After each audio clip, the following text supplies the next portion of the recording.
Well, you know, I've had many teachers, many really important teachers in my life, of course. I was born in the South. I was born in the Mississippi Delta during the war, the Great War. And my folks were from a sharecropping family. My dad had a fourth grade education. My mother had an 11th grade. And of course, the field was everything. I mean, when the crops were due to be picked or dealt with, a school would let out.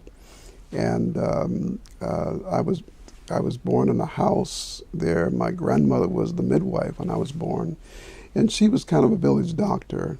Arlene Porter was her name, and she birthed babies, and she was very religious in the Old Testament, in the New Testament, and she named me Elijah. My mother was 20 years old when I was born, and she had three other children by that point in time, and my dad and mom were part of the Great Migration to the north, and we moved from the Delta area to South Bend, Indiana. My dad got a job at Studebaker's, a defunct car manufacturer, and he made very decent money there. And we lived in what was a ghetto area at first, and I attended an integrated school for kindergarten and that, first grade.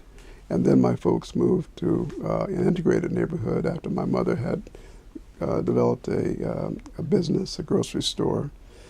And from there, from that integrated neighborhood, ironically, I attended a segregated school, Linden Elementary School. And the students were all black. The faculty was somewhat integrated, but I had the good fortune to have teachers who were inspiring and encouraging and very the very essence of role models for me.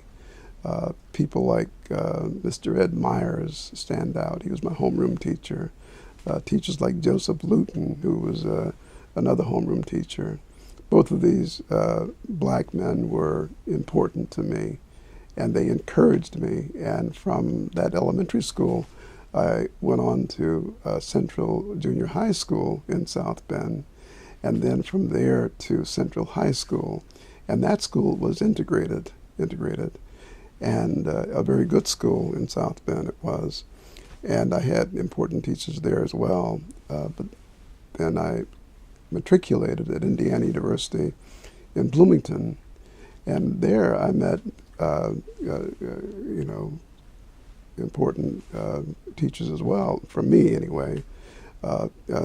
People like Frank Westy, for example, who was a great sociologist, and he was very impressed by my work and encouraged me to go to graduate school. And then I matriculated at the University of Chicago, where I met Gerald E. Suttles, who became a main teacher of mine. And at a certain point, Professor Suttles left Chicago and went to New York, Stony Brook. He taught there, but I had nobody to work with, and so that's when I went up to meet Howard Becker at Northwestern, and he became my dissertation advisor. Now, all of these teachers were very important to me. The last teacher of mine that was so important was Howard Becker, who taught me field work, ethnographic methods, and was an excellent dissertation advisor for me. And this culminated in my first book, A Place on the Corner, which is a study of black street corner men on the south side of Chicago.